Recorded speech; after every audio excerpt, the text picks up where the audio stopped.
So the first question is like, what moved you to make this film? And why did you choose Canada and not Turkey when you first started thinking about it in the first place? Okay. My husband is from Turkey, and I used to live in Turkey for about 4 years.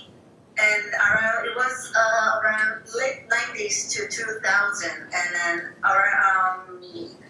Turkey had been a place that hijab was always subject of controversy. And there was a very hard crush between authority and women wearing hijab. For example, in front of the very prestigious university that doesn't allow women in hijab. So I'm from Japan, and I had a lot of contact with the Muslim world before, and my reaction was, what's the big deal about this little piece of fabric? So, and then I moved to Canada, and then in Turkey, while I was in Turkey, I wanted to make some kind of film about it. And then I moved to Canada and decided to do it. And I found that because Canada is a country of immigrants,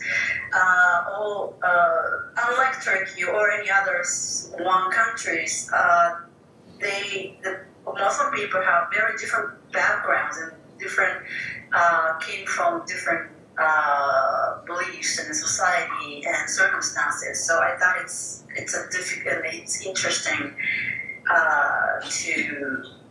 to portray what hijab is in Canada. Alright, so how did you choose the 4 women to be featured in your film?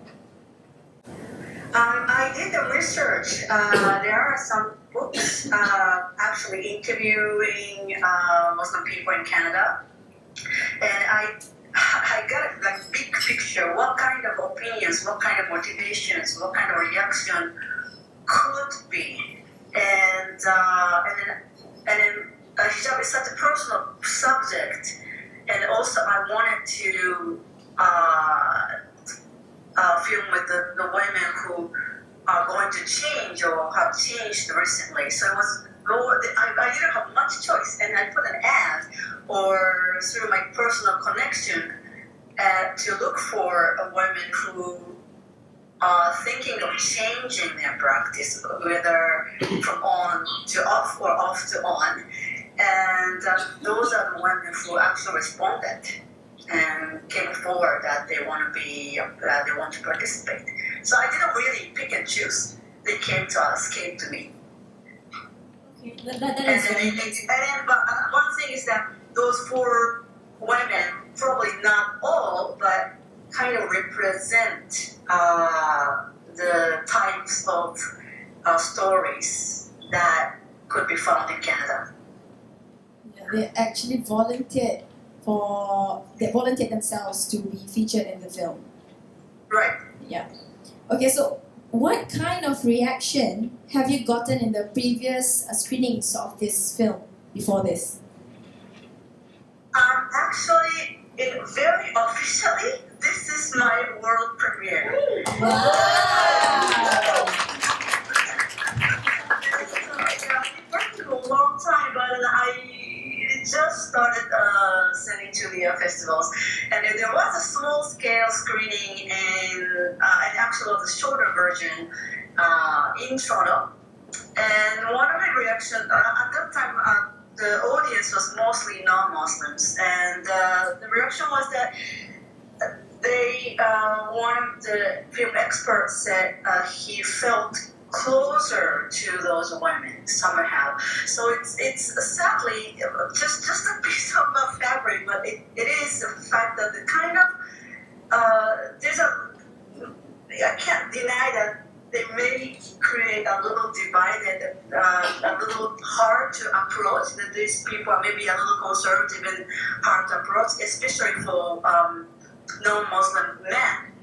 So by portraying them going forward, talking about themselves honestly, emotionally, passionately, they felt close to them. So now that itself was an accomplishment, and I think, and also they have no idea what kind of motivation and what kind of experience they have and they go through before going to film. So to see the films, yeah. Well, congrats. I'm sure that is an achievement there because your film get an impact on other people, which is a positive impact, and I think that is a big round of applause from all our audience here. Yeah.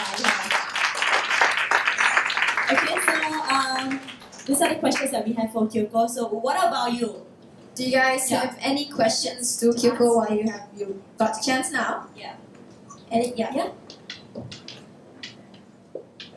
So we have a question from the audience, Kyoko. Hi Kyoko, can you hear me? Sure. Hi. Yes, I'm just here. wondering on a production point of view, how long, over what period of time did you film them? What was the duration of filming? This was it's a very tiny budget film, funded mostly by 4 art councils in Canada. And actually, I filmed quite a bit ago, 2010, and some of the pickup I did here and there. And most of the film was done in like 6 months period time. Yeah. Wow, that was a lot to cover in 6 months. Just wondering as well, what was your opinion after you filmed it, and what was your perspective on the hijab? And I'm not a theologist. I'm not an expert on this subject, and I don't think I can have any like solid opinion. I don't know what's right. I don't know what's wrong. I don't think anything is right or wrong about this subject. But I like the people in Canada, Muslim women in Canada, and I like all of my subjects who think themselves, they research themselves, study themselves, and they make up their own decision instead of just believing something blindly or following something just because everyone else is doing. So that's very Western or Canadian in that way. And I really respect that. And in any subject, not just hijab, anything, not only religion, I think it's very important for any of us to have independent or well thought opinion about something, and then I don't see any of them are right or wrong. I absolutely agree with you. Yeah. Thank you very much for your film. I mean, it's very interesting as well from Sarah's point of view that she mentioned that she was in Malaysia, and it was from her time in Malaysia that she somehow felt reconnected with the spirituality to give her the strength to wear the hijab again, despite all the emotional trauma she had to go through with her family. And I think for me, your film was really able to address many internal thoughts I've been having myself. I'm Muslim as well, but I don't wear the hijab. And thank you. Just wanted to say thank you. Last quick question. Sorry, I'm hogging the mic. Did you have a purpose or intention when you made this film, or when you planned to have this film and interview these women? What did you hope your film would do? Can you repeat the Did you have a specific intention or purpose when you made this film? What did you hope it would do? Oh yes. It's broadly. It's not about like opinionated. I refuse. I try very hard not to make the statement who is right and who is wrong, what's right and what's wrong. But it's kind of portray what hijab is all about in Canada, and then specifically Canada because it's every country has. If I make it in different countries, it's gonna be a very different film. So because of this multicultural environment, I thought it may be kind of eye-opening both for Canadians and hopefully like here, most people in Muslim countries. Thank you very much, Kyoko. That's exactly what I felt. That you really made the effort to keep neutral, and that was a very good reporting and a very good documentary, very eye-opening. Thank you very much. Thank you. So anyone else here has question for Kyoko? Any takers from the floor? So shy, I'm sure they have a lot of questions. I'm not cute, don't worry. Yeah. Anyone else? Before we close this session? With Kyoko. Tak ada langsung ke? Okay. Yeah. Tidak. Hi, Kyoko. I just want to know what's the most surprising thing that you discovered while you were making this film? Surprising.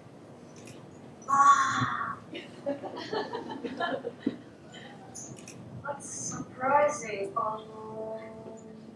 Because I did reading beforehand, before start filming. I kind of knew what kind of opinions could be filmed, but I still think that it's the opinion of the family don't the power of the family that influence them.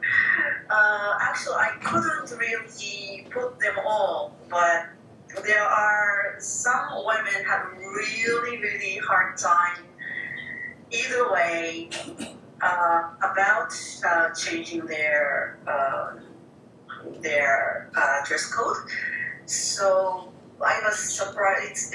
I still thought it's just a piece of fabric, but still they have this kind of. It's not just a religious belief, but kind of it's so strong worry about how once women change, how they are seen by other people, either by Canadian society or by their own Muslim community. They are very worried much about the perception. So that was kind of, it's a lot stronger than I thought.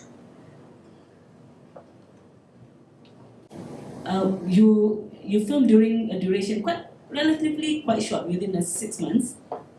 So for some of the women, in that period, take it off, or some put it on. So when you filmed it, was it like based on the natural course of events, or you asked, you did some kind of reenactments, with them? Well, I'm asking if the change happened during the film or after the film, before the film. That's what you're asking. Is it based on natural course of events, or you improvise, or you did some reenactments of the scenes? Enactment. Reenactments, yeah. Oh, reenactment. Yes. That I missed. It's Naima, the youngest woman. I wanted to, when I met her, she wanted to keep off hijab. She was still wearing it. But before I started filming it, she took it off. So only one in her interview, I asked her to wear it. But other than that, there is everything was natural. There's no reenactment. No. And of course, I asked her, for example, the Farida, the older woman who was wearing a hijab in front of me, the white hijab, it's really a very first time she was wearing and going out. So, I don't, no, there's not much reenactment. No, it's pretty much documented. Thank you.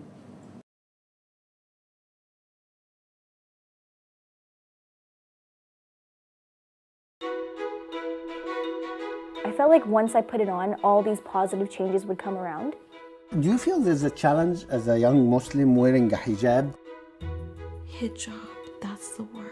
Maybe I will be losing friends even when I will change the dress code. My dad was secular, my mom is religious, so it was hard to take a path for me. I'm a born Canadian who have issues that are affecting me as a Canadian. We are a number of great mosques. Combined with the racism of having eggs thrown at me, of having the Nazi sign drawn on my door. You know you are welcome. Bathing suit, mini skirt, goodbye to everything.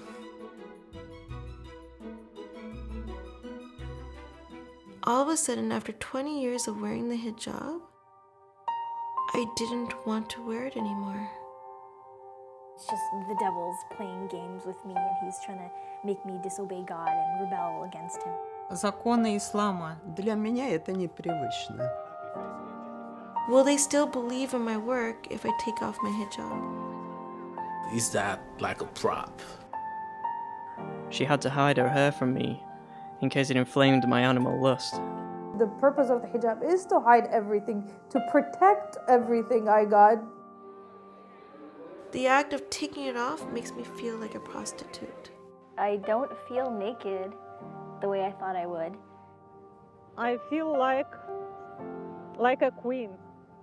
Предупредить, что это серьезный шаг.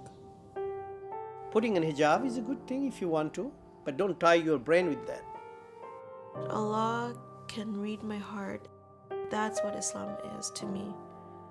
We want freedom! When do we want it? Now! Mom, today I am a hijabi again.